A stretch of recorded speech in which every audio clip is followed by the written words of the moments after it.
अस्सलाम वालेकुम, welcome to another video.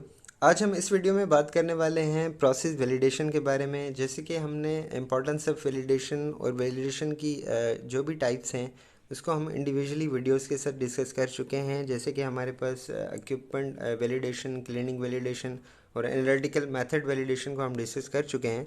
तो इस वीडियो के अंदर हम प्रोसेस वैलिडेशन को डिस्कस करेंगे और ये वैलिडेशन की हमारी लास्ट वीडियो होगी। तो स्टार्ट करते हैं प्रोसेस वैलिडेशन से कि प्रोसेस वैलिडेशन क्या है। जैसे कि हम हमेशा वैलिडेशन को डिस्कस करते आए हैं कि वैलिडेशन हमारे पास एक डॉक्यूमेंटेड एविडेंस होता है, जो कि आपके पास एक हाई डिग्री ऑफ एश्योरेंस होता है कि आपका जो कोई भी प्रोसेस है या आपका इक्विपमेंट है या फिर आपका कोई भी प्रोसीजर है वो जो है क्वालिटी जो है प्रोडक्ट प्रोवाइड करता है या नहीं करता। तो प्रोसेस वैलिडेशन के अंदर भी हमारे पास कोई भी जब न्यू ड्रग आती है तो उसकी प्रोसेस वैलिडेशन की जाती है कि आपके पास जो न्यू ड्रग होगी उसको मैन्युफैक्चर जब किया जाएगा तो फिर उसमें जो भी प्रोसेस यूज़ किया जाएगा तो उस हर प्रोसेस को स्टेप बाय स्टेप वैलिडेट किया जाएगा। उसको हम प्रोसेस वैलिडेशन कहते हैं। तो प्रोसेस वैलिडेशन का भी मकसद यही होता है कि वो quality, safety and efficacy should be build into the product. वो क्वालिटी, सेफ्टी और एफिकेसी बिल्ड कराता है प्रोडक्ट के अंदर। और only in process test and finish products test can not be give assurance of the product quality. आपके पास जो इन प्रोसेस टेस्ट होते हैं या फिर आपका फिनिश प्रोडक्ट टेस्ट होते हैं वो आपके पास एक एश्योरेंस नहीं देते प्रोडक्ट क्वालिटी की।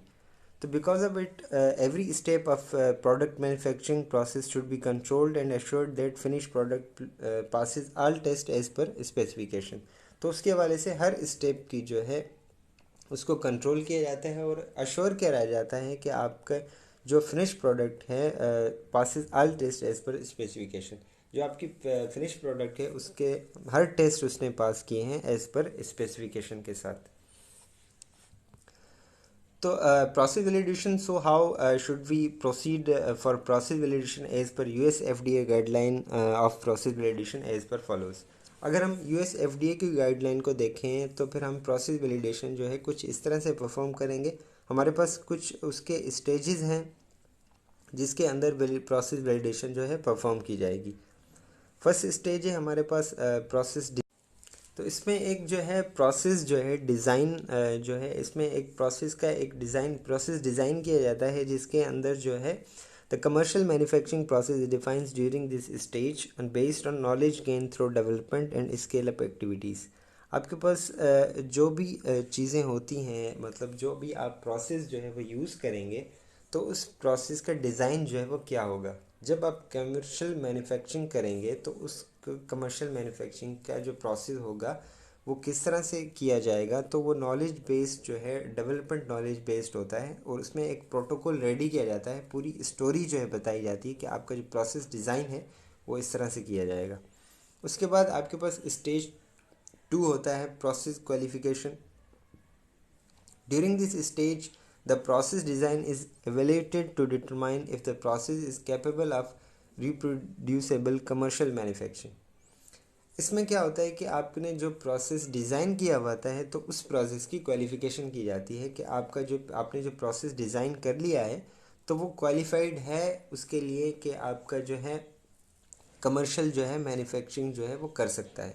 फॉर एग्जांपल, आपने जो प्रोसेस डिज़ाइन किया है उसके अंदर आपने जो इक्विपमेंट्स यूज़ किए हैं वो आपके पास इक्विपमेंट्स मौजूद हैं या नहीं है, तो उसकी प्रोसेस जो है वो क्वालिफिकेशन की जाती है।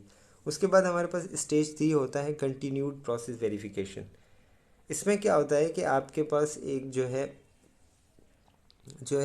अश्योरेंस की जाती है रूटीन प्रोडक्शन में, जो कि आपके पास कमर्शियल रूटीन प्रोडक्शन की जाती है तो उसकी जो है सारी चीज़ें जो भी प्रोसेस होते हैं उसकी जो है कंट्रोल में है या नहीं है वो अश्योर कराए जाते हैं। ये याद रहे कि कंटिन्यूड प्रोसेस वेरिफिकेशन जो है आपकी रूटीन प्रोडक्शन के अंदर की जाती है। तो प्रोसेस वैलिडेशन की कुछ टाइप्स होती हैं, जैसे कि हमारे पास है प्रोस्पेक्टिव प्रोसेस वैलिडेशन। प्रोस्पेक्टिव जो है प्रोसेस वैलिडेशन क्या होता है, an experimental plan called the validation protocols executed before the process is put into commercial use. एक आपके पास एक वैलिडेशन प्रोटोकॉल होता है, आपके पास एक एक्सपेरिमेंटल प्लान होता है कि आपके जो आपका जो प्रोसेस है वो कमर्शियल यूज़ में किस तरह से आएगा।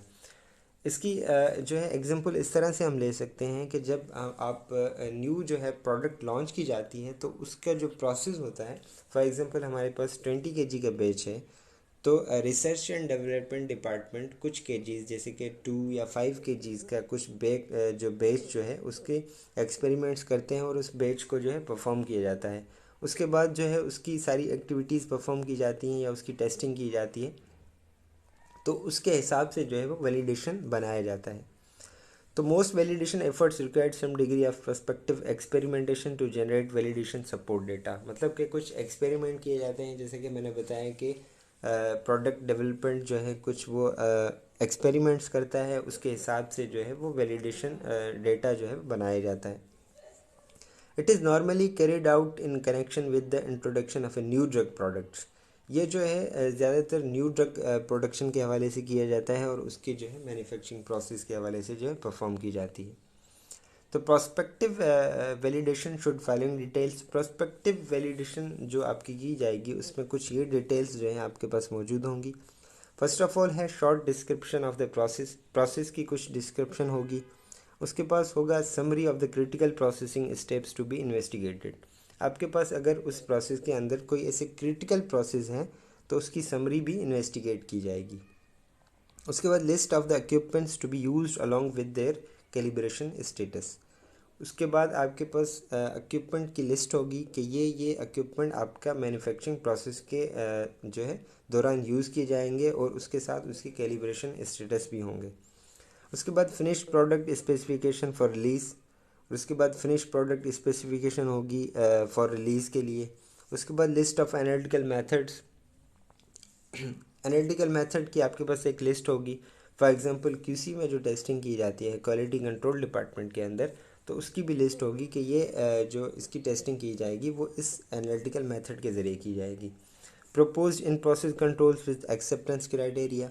उसके बाद एक प्रोपोज्ड इन प्रोसेस कंट्रोल होगा विद एक्सेप्टेंस क्राइटेरिया के साथ।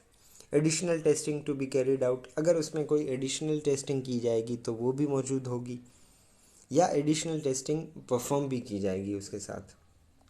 उसके बाद सैम्पलिंग प्लान होगा कि आपकी जब प्रोडक्ट जो है वो प्रोसेस जो है आपकी प्रोडक्ट मैन्युफैक्चरिंग होगी तो उस प्रोसेस के अंदर आप सैम्पलिंग किस तरह से करेंगे।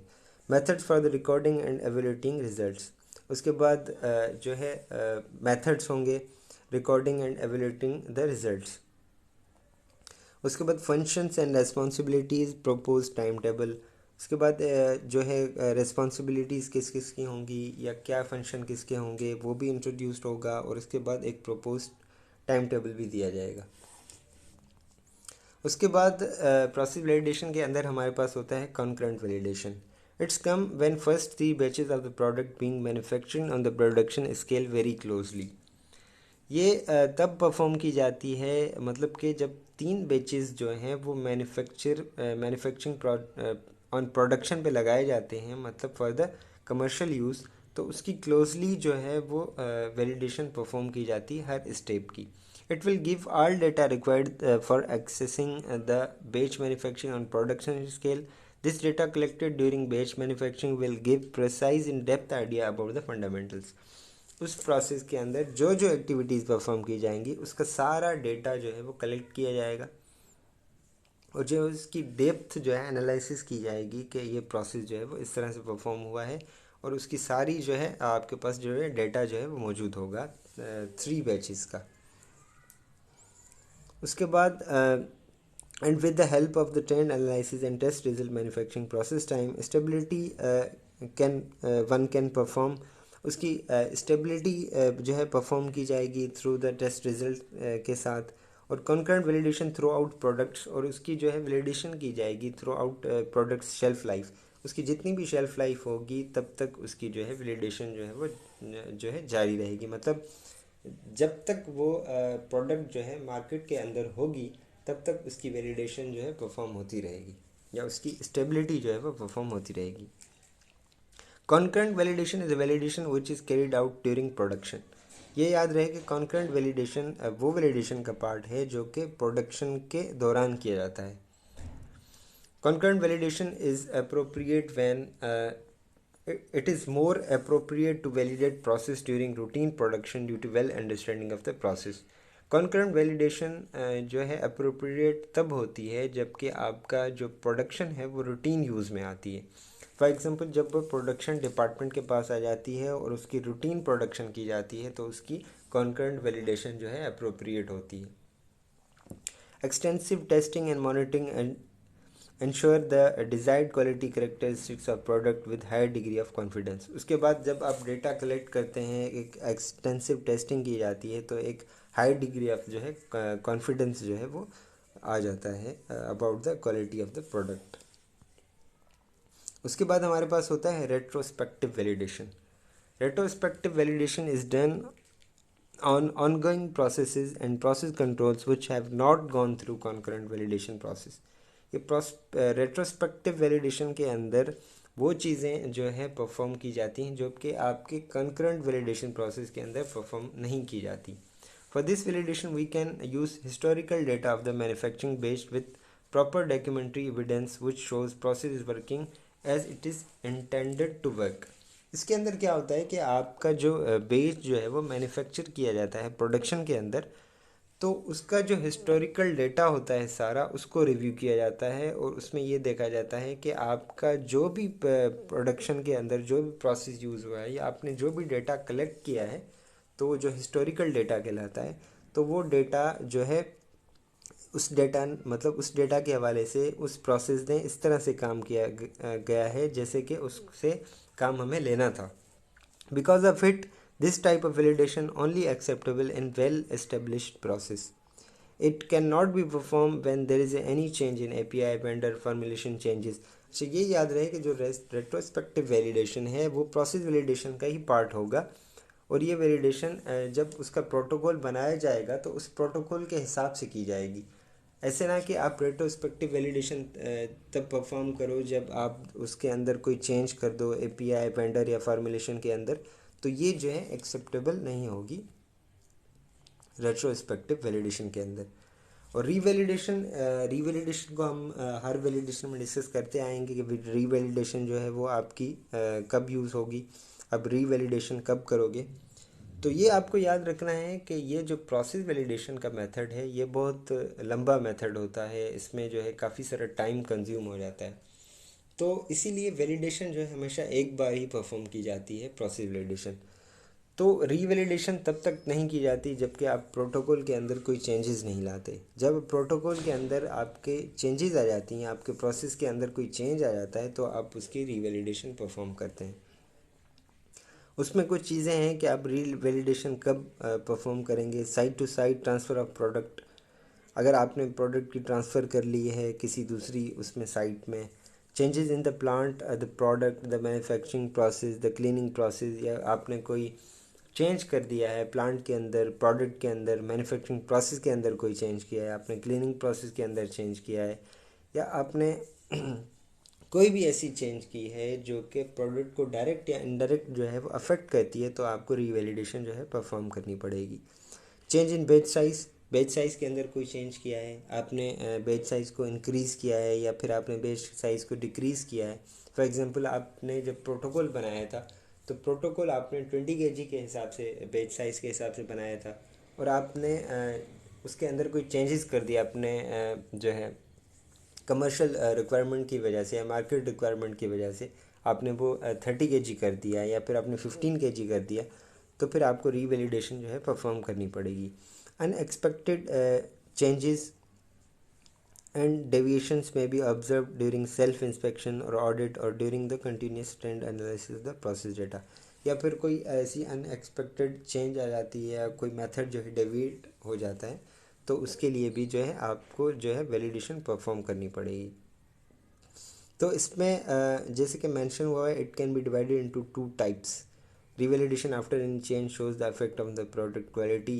जो दूसरी टाइप है वो भी हम पहले डिस्कस कर चुके हैं रीवैलिडेशन की, कि आपके अंदर कोई मतलब प्रोडक्ट को अगर कोई चीज़ अफेक्ट कर रही है तो फिर आपको रीवैलिडेशन जो है वो परफॉर्म करनी पड़ जाती है. तो ये थी हमारी प्रोसेस वैलिडेशन. तो ये वैलिडेशन की वीडियो हमारी जो है ख़त्म हो चुकी हैं। अब इंशाल्लाह और कोई जो है फार्मास्यूटिकल वीडियोस हम डिस्कस करेंगे। तो इस वीडियो को जो है लाइक कीजिए, शेयर कीजिए और जो है इस चैनल को सब्सक्राइब कीजिए। अल्लाह हाफ़िज़।